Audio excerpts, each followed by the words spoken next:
Welcome to Joint Effort with Des Moines Orthopedic Surgeons.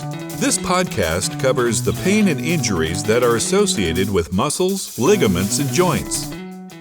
Welcome to Joint Effort. Very excited for this episode. We have head coach of Drake football, Todd Stepsis, on with us today. So welcome, Todd. Thanks for having me on.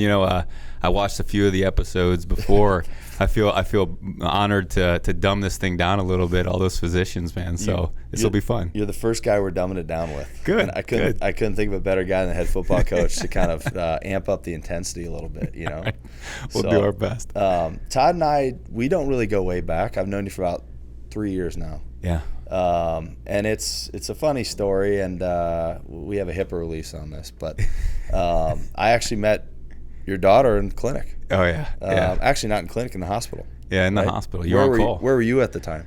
So the story is it's pretty wild. So it was back in 2018. It was in the I guess May time, and so we every 4 or 5 years we take the team overseas to play a game, but also to get credits for graduation, to give them an experience that they're never going to forget. And so we were actually in China with the team. So we took them there for 2 weeks, played a little football, but then also, I don't know, we got a chance to tour and see things. We were on the Great Wall and whatnot. And 2 days before I was supposed to come back, we're at this meal. It's called a hot pot. You ever heard of a hot pot before? What is it?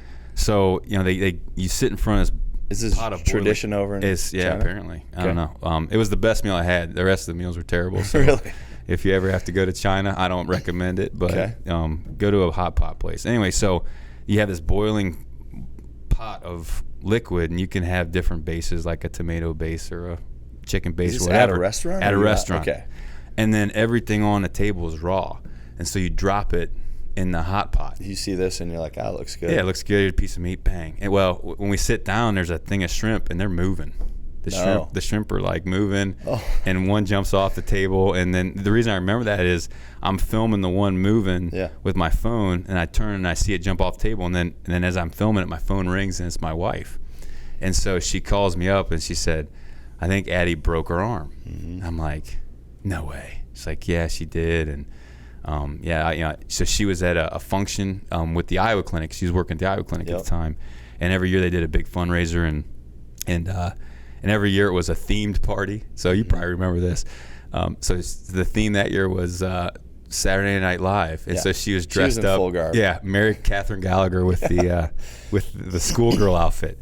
At the time, I honestly was like, this is just how she dresses. This is just that's how we do it at the Stepsis house. Yeah. I'm in China. She takes Addie to the hospital because she's at this function and her sister's over. And the side story behind it is her sister had promised Addie ice cream if she made it across the monkey bars. So of course, she pushed it a little, probably too far, fell off the monkey bars, bang. Well, she breaks had her elbow. Her injury was pretty severe, and I did get a phone call from one of my colleagues was at the party. He's like, hey, a friend of mine's daughter, it's pretty bad. He's like, I just saw the picture. He's like, are you on call, right? And I'm like, yeah. He's like, good luck. And then he's like, I'm like, where are you? He's like, I'm going back to the party. I'm like, okay, all right, no problem. Well, the funny thing is Angie then is getting FaceTimed by her sister, and she's like, well, let me find a doc because it's the Iowa Clinic. There's hundreds of them, and so she shows. I can't remember who it was. She showed, and she said it was like 2 seconds. He looked at the phone and then put the phone down. I was like, they're good. Exactly. So we took care of that. Addie did really well. And then I think it was the first post-op visit. Yeah. You were there. I meet you, and I'm like, hey, what's going on? And at the time, it just happened to be coinciding. Like, we're forming this kind of group workout thing or whatever. And I'm sizing you up, and I'm like, this dude looks like he'd be the most fit guy in the gym. I'm like, what do you do for a living? And he's like, I'm the D coordinator for Drake. And then next time I see you, I think it was 4 or 5 months later, you got the head coaching job. Yeah. And now you're on year 3, right? This fall. Yeah. It feels like I don't know. Does it feel longer or shorter? It feels longer and shorter because I compare it a lot to a first year teacher. So like all of a sudden as a first year educator, you're creating all these lesson plans and you're getting this routine and throughout the year, August to May, you've got this this plan that you're going to follow through. But then year 2 is so much better because you've been through it once before, and man, like you can use some of these lessons plans from last year. Your year 2. No, so like I was getting excited. We got through our first year in 2019. We're heading into spring ball in 2020, and then all of a sudden, we get sent home, and the world stops. The world just went crazy. So you were telling me every day or every week, 3 times a week, everyone got COVID tested on the team. Yeah. Once we got into season, so kind of backtrack. We got 3 practices of spring ball in March, and that's when they first sent us home. And like we were kind of all of the school of thought of, oh, this is gonna be over any time. Right. And so we'll get back to school. We may even get our last couple of practices in, or once we found out that wasn't gonna happen, summer training will be fine. And we're planning for travel and things like that. And it just everything kept on getting pushed back. So. We went through basically a spring season in the fall, but then we played this spring, and then once we were in season, the NCAA had a protocol that you had to follow. You had to test so many times per week once you were in season. So, we started at the end of January was when we first began to prepare for our season. It was a 12-week kind of thing. Well, it was 6 weeks leading into the season, and then 6 weeks of playing. And once you got into that period, you had to test. The rule was 3 times a week, and so that's what we did. Well, I think a testament to the discipline of your staff and your players. You guys didn't have much of a problem getting through this spring. Is that correct? That's 100% correct. It was, whether it was us being diligent. I think part of that it was and the some reason. of it's luck, right? Exactly. I mean, college kids. Well, I mean, it's just I was not about to have my kids stay home. Right. Like I was like, they're going to school. So I mean, I think everyone felt that way. Yeah. So like there was the risk really, from them, bringing it from school to home, and me getting it, and then maybe exposing people. But the luck was there a little bit too. But I mean, I think we did the math, and whether it was over 5,000, right around 5,000 tests that we did. I mean, our lone positive was like the last week of the season. So right. we went all the way to week 6. Perfect timing there. Timing. And then really, his roommate, obviously he had to miss the game because of the quarantine protocol. But then, the other guys that he was around, they all got to play. So it was kind of neat. We actually pushed kickoff back an hour. Really? To get those guys in the game, and luckily for us, the team we were playing was willing to do that. Yeah. And so really, I mean, it was the guy that tested positive and his roommate were the ones that missed that game, and those were only 2 guys that we missed due to COVID. That's not a bad deal. I'll take it. Yeah, absolutely. Just having football in the spring was kind of fun. Yeah, it really was. That's. Will you look back on this spring as a positive for the program? 100%. Yeah, and that's the thing is like, if you look at our win-loss record, sheesh, it would have been nice to win them all, and we didn't. And but if you think about like, man, very rarely. In fact, I don't know if it ever happens where maybe in some other sports where the rosters are a little bit smaller, but you never have the same team back the next year. Right. And so it's nice to see the roster that we played with, in the spring from March to April. Is that going to be 95% the same? Oh yeah, yeah. So it's we've got all the guys that started. They're going to be back and ready to go. And we graduated a tight end that played quite a bit for us. Had a touchdown catch in his last game, and it was the only touchdown catch of his career, which was pretty cool. And a couple other backups here or there that like for example, we had a backup quarterback who he's going to med school, so like he's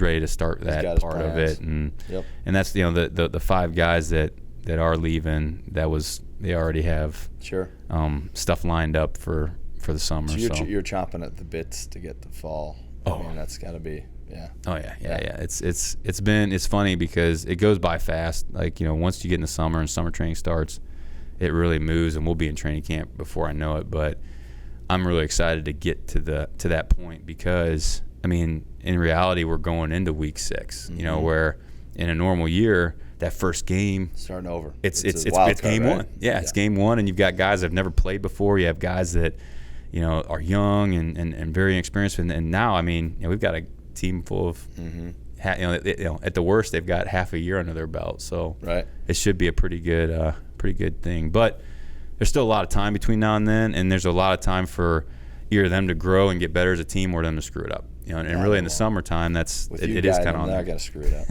up. So a lot of people grow up and say, "Oh, I want to coach, at the highest level or whatever." How do you actually make this happen to coach? Like, did you have a plan? Did this just happen?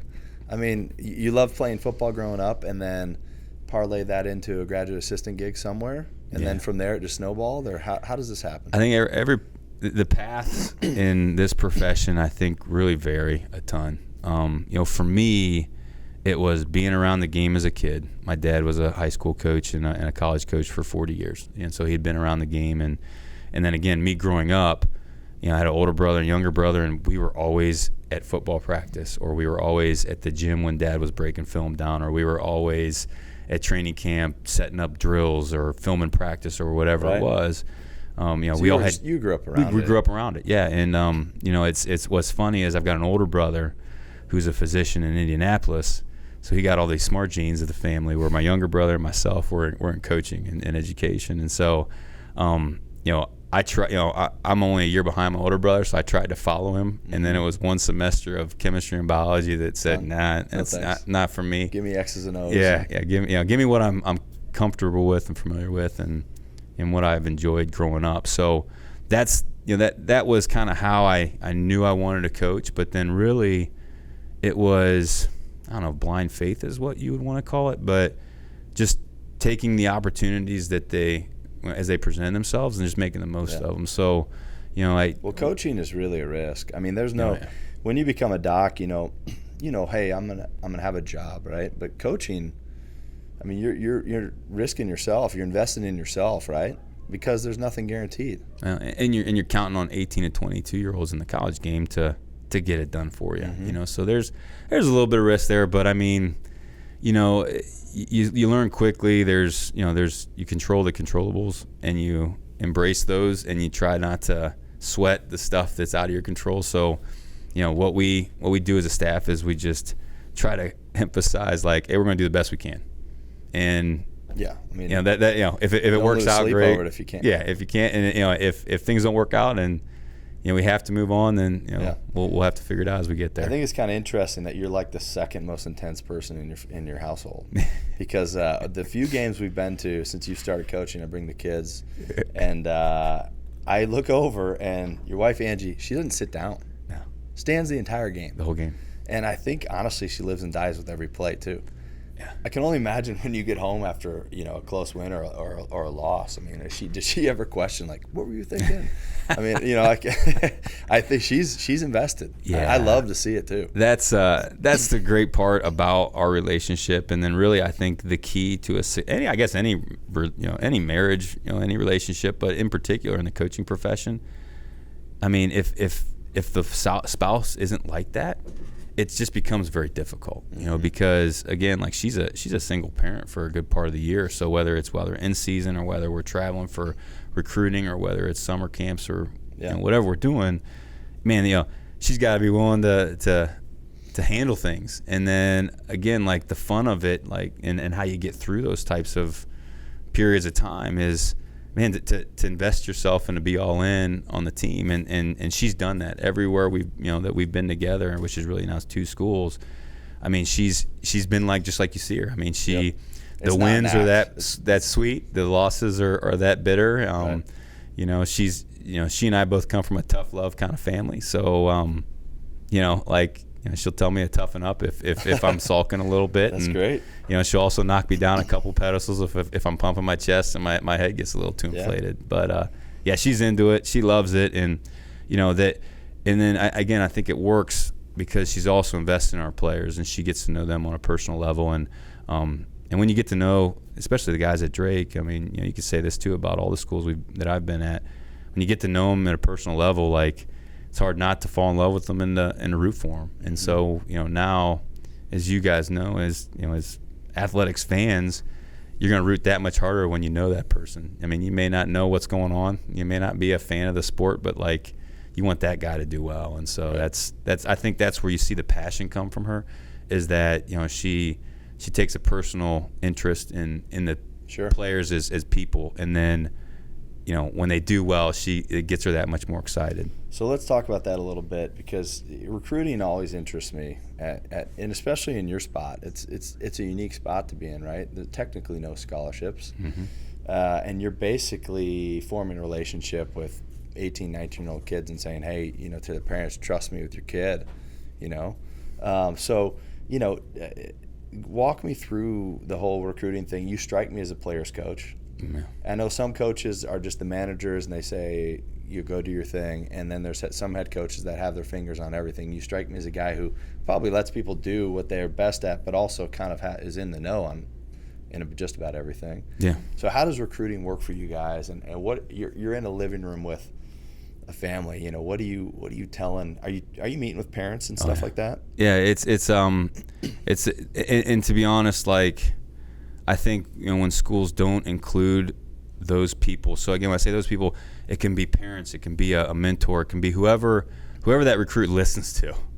If you don't include those people, I think that's a big mistake. And so, one of the things that we really harp on is, being a relationship-based program and not necessarily a process-based program. So, like, now I say that, and yes, we do have a certain way we like to do things. There's in our opinion, there's a right way and a wrong way to attack a certain day and to have a certain mentality. But if you don't have a relationship with that player and that player's families or that player's loved ones, they're not going to play hard for you. Right. They're not going to do everything you ask them to. And we understand, the coach's role is really a great role because I can make your kid do something that maybe you can't. Like you tell your kid to make his bed and brush his teeth, you're going to get a lot of hums and ahs. You ever have dads on the way out being like, just beat him up a little bit? Some of them. Yeah. Those are becoming a little bit few and farther between. Okay. But at the end of the day, parents want you to treat their kids like you treat your own. Mm-hmm. And so that's always been our philosophy. And then what about I would assume equally important is a relationship with some high school coaches and having inroads. Is that a pretty big deal, knowing high school coaches and having them trust, because they take an interest in their players and they don't want to see their player, fail at the next level. Oh, yeah. So do you feel, is that a big deal, having pipelines, that inroads in certain places and having coaches trust you? Huge. I mean, the relationship with the head coach or with a high school coach, it's probably one of the most important relationships that we'll have and we'll be able to build. I mean, you kind of hit on a few things. You want that player or that coach to trust you to send his players to you, and you want that coach to have a little bit of bias to you. Mm-hmm. You want him to push his players to you, mm-hmm. as opposed to being kind of hands off a little bit. So you've got those two pieces, but then the other two that I don't know if a lot of people think about is you want that coach to be able to shoot you straight. Because his job at the end of the day, and we were talking about this earlier, is his job is not only to win games for his high school, but to push his kids to college. So, right. There's maybe some hesitation if there's a character flaw or personality flaw that, he may not tell everybody, but if he trusts you and knows you and wants you to do well, he'll tell you about that. And the other part too that I think is cool being a football nerd is that high school coaches are some of the smartest football coaches on the planet. And a lot of people think, it's just high school. There's college and pros, and they're the best at what they do. The unique thing about high school football is that your roster is what it is. Like, you have these guys. Yeah. And so you have to figure out. Do what you can with them. Yeah, exactly. Where I can recruit. I mean, we're a 4-3 team. We're a multiple offense. We know what kind of tight end we want. We know what kind of corner we want. We know what we do as a system. We can recruit all those skills. Yeah. High school coach has what he has. And sometimes he has great talent. Sometimes it's average talent. So those guys are so creative, and they're able to adapt and adjust and put their players in positions to where they can be successful and play confident. And so, like, selfishly, you have a great relationship with a high school coach. You can talk football with them and get some ideas too, because those guys are really smart.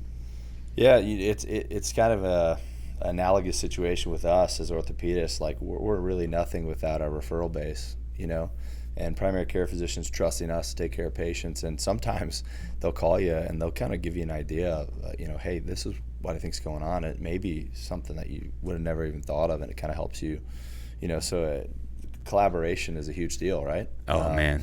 You can learn something from anybody, and I can imagine that's kind of a big deal for getting kids to trust you. If the head coach of their team says, hey, I want you to play for Todd, what's he going to do? Say, no thanks, right? If he's got a good relationship, he's going to listen. So. I mean, you hit on it with your referral. I mean, like, that guy knows you do a good job, he's going to send you that way. You got a track record of treating people the right way and success in surgeries, then, like, I mean, to me, that makes the job easy. You know, like for example, I mean, you look at our roster and you'll see, you know, at times multiple players from the same high school, because we know how that coach operates his program. We know that those kids know how to work. They know how to win. They got a great tradition, and we've got this great relationship. Let's continue to build that. You can start basing strategy. You know, they already have the skills that have been developed, and now you can build on that. So. Yeah, people underestimate that, where, you know, our job as coaches, when they get here from a football standpoint, you know, there's the big picture thing and creating a better human being, you know, when they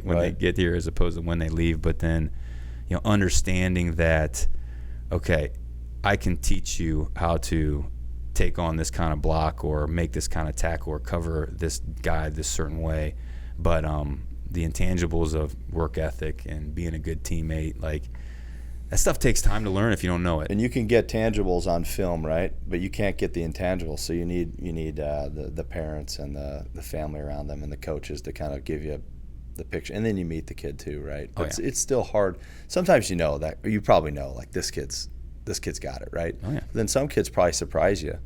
Because, I mean, how much time do you get to spend with them before they're on campus? Not a lot, right? Not a ton. But the other, I don't know if many teams do this, but we get recruits around our team. You know, so we trust our team. What do you mean by that? So, like, for example, let's say you know, we're going to have a group of 10 recruits come for a Friday, Saturday. They're going to stay with our team overnight. Okay. Like, we'll put the parents up in hotels and things like that, but they're going to stay with the team, and we're going to have some kind of team activity planned. So sometimes we'll go to like a Iowa Wild game. Sometimes we'll play broom ball or dodgeball or something like that. And then dodgeball. Yeah, it's kind of fun. That doesn't get intense, does it? No. But like, our players then will report back to us, like, this kid's a jerk. We don't want this kid. And so, but then, like, they know also that the only way we're going to win championships is that if we continue to recruit to replace who we have. And so it's not like they're going to give us a bad recommendation because they're threatened, like, this guy's going to take my spot. Right. They want to enhance our culture. So, like, and similarly, the recruit knows the culture too, what to expect. And we lay that out pretty quick. Do you? Just because it's just different. You know what I mean? Like, being at Drake it's different than a lot of places where you're going to get challenged all over the place. Like, there's nowhere to hide academically. I'm assuming you tie academics in quite a bit. Oh, yeah. Yeah. That's the degree is a big deal, right? Yeah. I mean, you want to, you know, it's an investment. You know, when you go to a place like Drake and you have to pay, I mean, you're not getting full ride money to go there and play. So, like, the investment, you know, it's got to equal something. And so, you know, for us, you know, to be able to say, hey, you're going to have this experience playing football, and you're going to have this degree from Drake University. So when you combine those two things together, you're going to have a lot of opportunities that maybe somebody else wouldn't have. You're pretty well set up. Yeah, so making sure that they understand that both pieces work together. And the nice thing about our university is that in reality they do. You know, so the professors know. They know that this guy's a student athlete, this guy's a football player. So I might have to be a little flexible because he's got different obligations. And at the same time, we think the same way. You know, so when we have a pharmacy student or a health science student that might have to take a lab on a Tuesday afternoon, you're going to have to miss, and we'll figure out how to make it up. Like the kid who's going to med school. Yeah. Like you're probably proud of that. Oh, super proud of that. Right? Yeah. So that all this brings me into my next question for you. Like, how do you take injuries as a coach? Like, if you have a really strong relationship with a kid, I mean, how do you take it? Is it like, does it just eat you up inside? I mean, when a kid goes down and it's a season-ending deal and he's your starting quarterback or whatever it may be, and you know him real well, I mean, how do you help get a kid through that? It's tough. I mean, it really is. I mean, it's just because football is one of those sports that's it's so different than everywhere else, where, like, you only get so many opportunities to play. And so, like, now this year's a little different because we played in the spring, but in a normal year, you know, you go through the winter, you don't play a game. You go through the spring, you don't play a game. You go through the summer, you don't play a game. In the fall, you got 11 games. And so it's like you go through all this time and all this effort and all these hours to play these 11 games. And, you know, maybe you make the playoffs and get a 12th, 13th, 14th, 15th, or whatever, but you only got 11 guaranteed games. And so when a guy gets hurt and you know it's going to affect him for not only that season, but the season, you know, next, it's tough. You know, like, I think of, you know, I mean, like, for example, you know, we had that was the big fear this spring, is that, okay, we're going to have, the risk of. Were you worried about more injuries? I wasn't worried about a quicker start. I wasn't worried about more injuries. I was worried about an injury that was going to affect him now for a year and a half. In the fall. Yeah, exactly. So 2 seasons. Yeah, it really would. That's a unique consideration. Normally you think, okay, you get hurt in September, you got a full year until the next football season. But here you get hurt in May or April. And your season's done. So like because football it's a gladiator sport, man. Mm-hmm. Like you're going to get the bumps and bruises, and there are going to be injuries. Now I personally, that's one of the things that I've made a conscious effort, and maybe to a point too far, where we do things to limit injuries. We structure things a certain way to try to minimize the little things like the soft tissue stuff here or there. Tell me what you do for injury prevention. First of all, are you a believer that you can impact the amount of injuries the team has? 100%. Okay. I do. And tell me, what do you guys do, and special at Drake, that you think leads to that? Yeah. So really, I think there's when I think of injuries, I think of, this is old school thinking now. You got neck up and neck down. Okay. And so let's talk about extremity stuff now. Okay. We'll talk about head stuff later. Yeah. So neck down. So that and that the old treatment when I was playing, and we had this old doc, team doc in high school.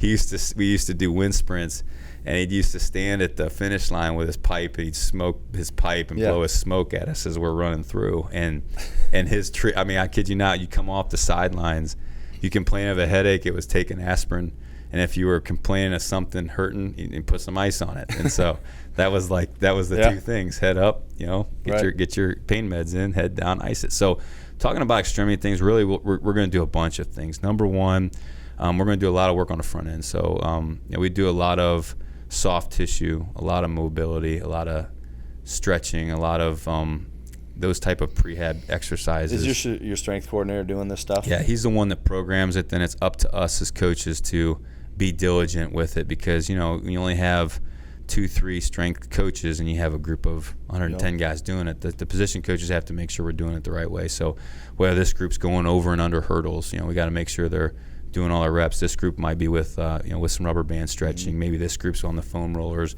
and the lacrosse balls. This group's with the activation sticks. And that's one thing that what's an activation stick? It feels a little Mr. Miyagi-ish to it. Okay. But a little backstory. Are you like catching the red end of a? No, this is something different. And so again, a little backstory behind it. A guy that played for my dad back in high school, a guy by the name of Cal Dietz. He's a head strength coach, not football, but other sports at the University of Minnesota. Mm-hmm. And he's considered one of the gurus of strength conditioning all over the country and in the world. And so, a lot of this programming we have through our strength staff is through him. But then he started this other thing, it's maybe 4 years ago. It's called RPR, Reflexive Performance Reset. That's the name of it. It feels like I'm advertising for it right now. But anyway, it's going through a set of triggers in your body to help balance yourself and to get your body firing the right way. And so you take these sticks and you dig into different spots before you start to work out to try to, so for example, when you're running, if your hamstrings are firing first, you're going to probably pull a hamstring. Or so if you have got a front to back imbalance. So it's working on like sequence of events. Bingo. And so there's a science behind the way you breathe and the different spots that you dig into that hopefully gets you to center and then perform better. And my younger brother, who he coaches high school football in Cleveland, Ohio, was also the head track coach.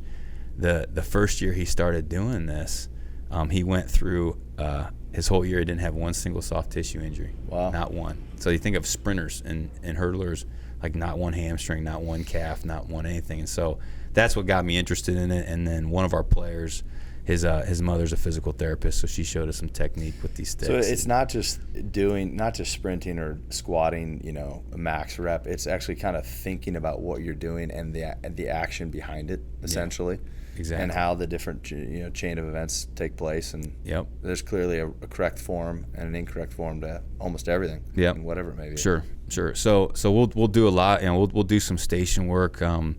Again, that has the emphasis of a prehab, like, hey, let's do some things that are going to prevent some things down the road. We'll do that before every practice. We'll spend time, and then we'll also spend time after practice. We kind of got away from it a little in the spring. We're going to bring it back in the fall of having a post-practice kind of similar period to where guys can cool down, guys can stretch out. Has nutrition made its way to college sports like it should? You know, at the elite level, you see these guys playing in their 40s, and they're like, hey, it's all nutrition. And the old adage is, you know, you can't outwork a bad diet. I'm a perfect example of that.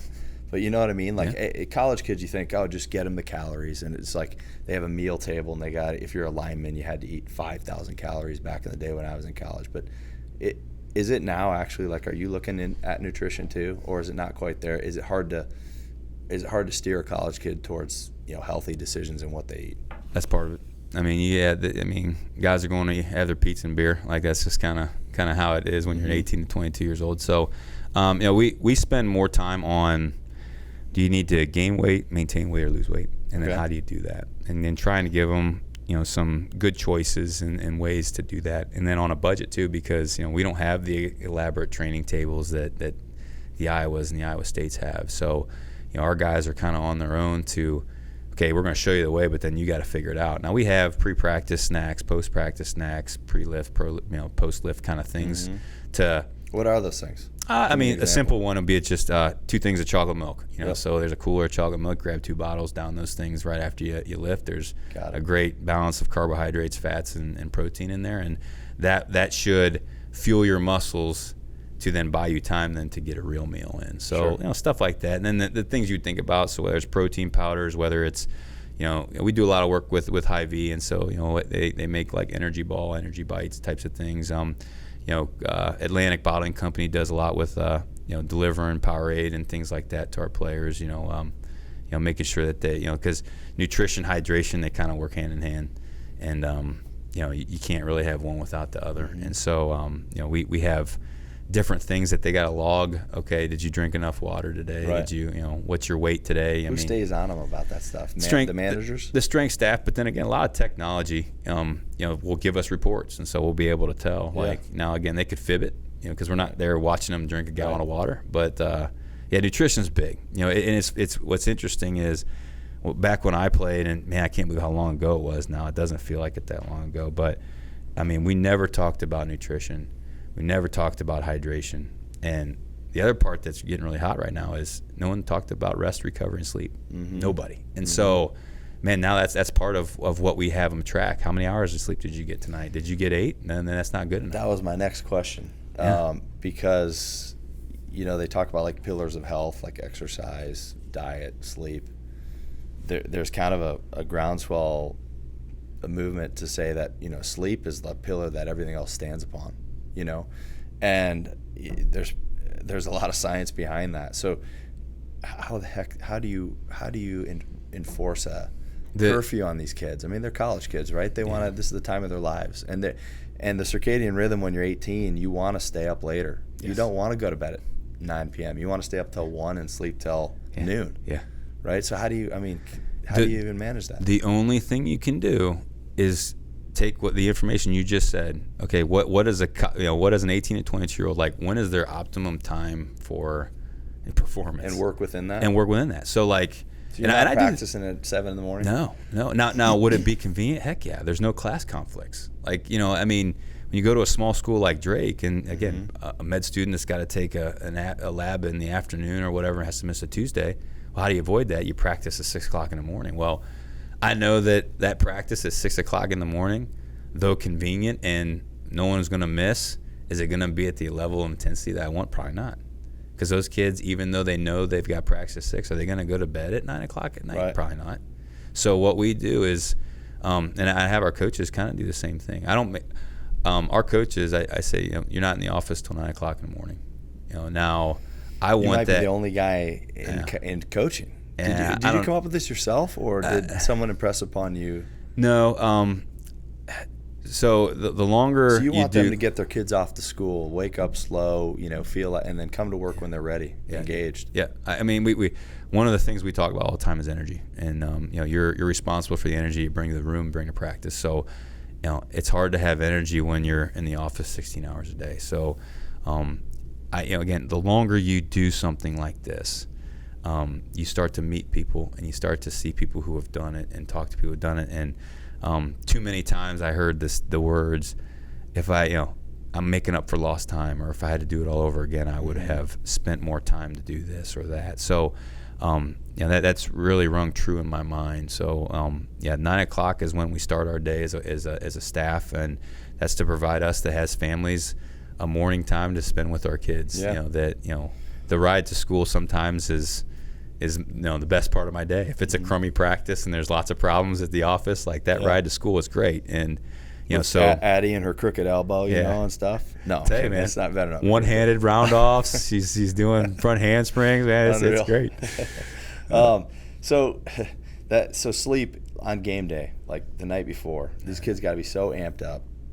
But how do you even get them to bed? Is it lights out at 10? Do you take them to hotel, or are they sleeping in their dorm? No, at home games they sleep in their dorm. Okay, they do. But on the road, what we try to do is we try to feed them a lot of food that night before. Like try to get them in some kind of food coma. Like it's like Thanksgiving. Yeah, give them some tryptophan or something. Oh yeah, 100%. So because again, the night we always talk about the night before the night. So Thursday night is when you got to try to get a great night's sleep, because Friday night's tough. Okay. So whether you're nervous about the game, or maybe you're on the road and it's a loud hotel or a crummy bed or whatever, you can't get to sleep. So we try to we give them a goal, to be honest, not necessarily a daily goal but a weekly goal. So we're like, hey, you know what, if you can get 50 hours of sleep a week, you're gonna be okay. And so that's 7 hours plus an 8-hour day in there. So we feel like you can get that done. And is that a 9 and a 10 somewhere, and then a 6 and a 5 somewhere, maybe, because we've got guys that they've got all their classes, they're working jobs sometimes too, and they're going to practice and lifting. So, sometimes it's not easy to get anything more than 5. So, I believe that. Yeah. So, along the lines of kind of injury prevention, quick question for you, and I don't know, in the orthopedic literature, we kind of know that multi-sport athletes tend to be less injury prone than kids at an early age that focus on just one sport. Because whatever things develop habitually, they just become accentuated, and then they become a problem. Do you ever look at that in recruiting? Do you like to see that a kid, a great football player, is also running track or has other interests outside of football? Is that important to you at all? Do you think that has a role in performance or injury prevention? You never say never, but that's the preference. We want the multi-sport guy. Our best players from Iowa, for instance, were 4-sport guys. Like they played football in the fall and basketball in the winter, and school soccer. School was so small, they needed them for everything. They needed them for everything. So that's what we prefer. That guy that, he's a good enough athlete to do a ton of things. He's a competitor. That he wants to play a sport regardless of what it is. That says a little bit about his character and his tenacity and his drive. So for me, the multi-sport guy is the preference. Okay. I want an offensive lineman that also was a state champion wrestler, and I want the tight end that also was an all-state basketball player, or the wide receiver that was a state champ 110 hurdle guy.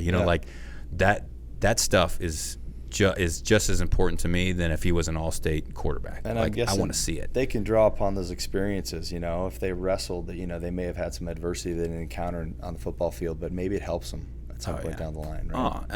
The more you play, the more you fail. Yep. You wish you could win them all, but that's the thing that I think that's frustrating nowadays, is because now I've got little kids that are kind of going through it a little bit, where I want to play everything. They're playing soccer and they're doing gymnastics and they're doing softball. What do you like watching the most, though? Gymnastics. You're kidding me. I swear. I'm biased. I'm so biased on gymnastics, and my wife would laugh her tail off if she was sitting there. I just, so when I sit there, so I'll take them to gymnastics, and I'll sit there and watch them, and they work those girls' tails off for an hour.